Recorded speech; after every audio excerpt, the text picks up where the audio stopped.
Hello and नमस्कार। मैं doctor कंचन Singh Bharat homeopathy में आप सभी का स्वागत करती हूँ और आशा करती हूँ कि आप सभी अच्छे और स्वस्थ होंगे। और आज के इस वीडियो में मैं आप सभी से बात करने वाली हूँ पैरालिसिस पेशेंट के लिए। पैरालिसिस पेशेंट ऐसा कौन सा योगासन या एक्सरसाइज अपनाएं जिससे उनके ब्लड की इम्प्रूवमेंट हो, ब्लड की सर्कुलेशन जो है वो इम्प्रूव हो, साथ ही साथ जो उनके मांसपेशियों में अकड़न आया हुआ है, टाइटनेस आया हुआ है, हार्डनेस आया हुआ है, वो भी धीरे धीरे कम होता रहे। तो एक पैरालिसिस पेशेंट के लिए योगा करना बहुत ही ज़्यादा बेनिफिशियल होता है। अगर आप योगा करते हैं तो इससे आपका जो ब्लड का सर्कुलेशन है वो इम्प्रूव हो जाएगा, वो बढ़ जाएगा। साथ ही साथ आपके हाथों में, पैरों में, आपकी मांसपेशियों में जो बहुत ज़्यादा अकड़न आया हुआ है वो आपका कम होता हुआ दिखाई देगा। साथ ही साथ मोबिलिटी भी आपकी इन्हेंस होगी। तो आइए चलिए जानते हैं कि एक पैरालिसिस पेशेंट कौन कौन सी एक्सरसाइज और कौन कौन से योगा को वो अपना सकते हैं अपने डेली रूटीन में।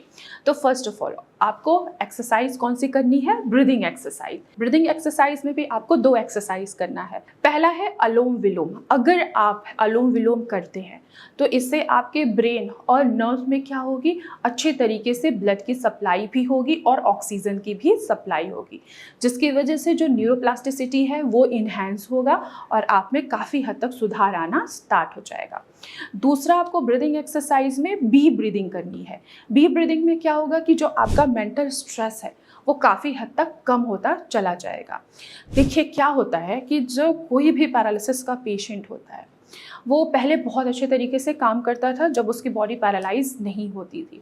जब उसकी बॉडी पैरालाइज हो जाती है, चाहे वो राइट साइड की हम बात करें चाहे हम लेफ़्ट साइड की बात करें, अब उसके लेफ़्ट साइड में या राइट साइड में कोई भी मूवमेंट नहीं है तो पेशेंट बहुत ज़्यादा फ्रस्ट्रेटेड हो जाते हैं, बहुत ज़्यादा इरिटेट हो जाते हैं और वो इतना ज़्यादा स्ट्रेस लेने लगते हैं कि ऑटोमेटिक उनकी प्रॉब्लम कम होने के बजाय और भी ज़्यादा बढ़ने लगती है।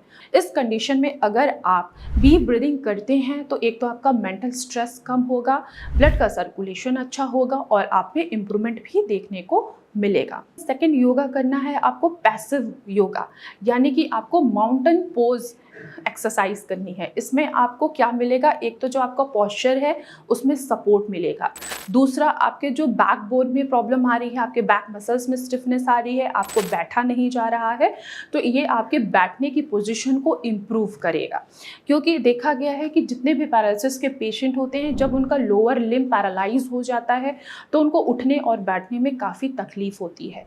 अगर आप माउंटेन पोज करते हैं तो इससे आपका पोस्चर सही होगा, ब्लड का सर्कुलेशन अच्छा होगा, न्यूरोप्लास्टिसिटी आपकी इन्हेंस होगी और आप में इम्प्रूवमेंट देखने को मिलेगा।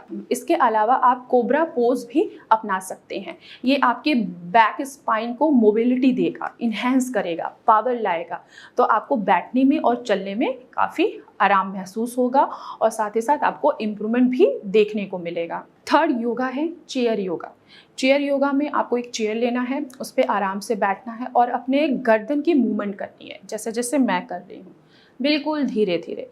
इससे क्या होगा कि आपकी ये जो मसल्स हैं इनमें जितनी भी स्टिफनेस आई है ये क्या होंगे, धीरे धीरे नॉर्मल होंगे और जो हमारे न्यूरोप्लास्टिसिटी है वो इन्हेंस होगी और आपके गर्दन में जो मूवमेंट नहीं हो रहा था, आपके बैक में जो मूवमेंट नहीं हो रहा था, जो आपकी गर्दन पूरी अकड़ी हुई है, उनमें काफ़ी हद तक सुधार आएगा। साथ ही साथ आप चेयर पे बैठकर शोल्डर मूवमेंट भी कर सकते हैं। अक्सर देखा गया है कि जो भी पैरालिसिस के पेशेंट होते हैं अगर उनकी राइट साइड पैरालाइज हो गई है तो शोल्डर उनका बिल्कुल भी मूवमेंट नहीं करता है। आप चेयर पे बैठकर अगर आप धीरे धीरे ऐसे मूवमेंट कर रहे हैं तो इससे क्या होगा कि यहाँ के जो हमारी मसल्स हैं उनमें जो स्टिफनेस आया हुआ है, अकड़न आया हुआ है, ये धीरे धीरे आपका कम होगा और जो स्टिफनेस आपको शोल्डर पे बहुत ज़्यादा फील हो रहा था वो स्टिफनेस आपको धीरे धीरे कम होता हुआ दिखाई देगा। फोर्थ, आपको क्या करना है, मेडिटेशन करना है। आप पैरालिसिस के पेशेंट हैं, आपका स्ट्रेस लेवल बहुत ज़्यादा है, आपको नींद नहीं आ रही है, तो आप मेडिटेशन ज़रूर करिए। जब आप मेडिटेशन करते हैं तो जो आपका न्यूरोप्लास्टिसिटी है वो इन्हेंस होता है। जब वो इन्हेंस होगा तो ही तो आपके अंदर सुधार आएगा। अगर आप मेडिटेशन नहीं कर रहे हैं, आप स्ट्रेस बहुत ज़्यादा ले रहे हैं, तो आप में कभी भी सुधार नहीं आ सकता है। ये सारे योगा पोज अगर आप करते हैं तो आप में काफ़ी हद तक सुधार देखने को मिल सकता है।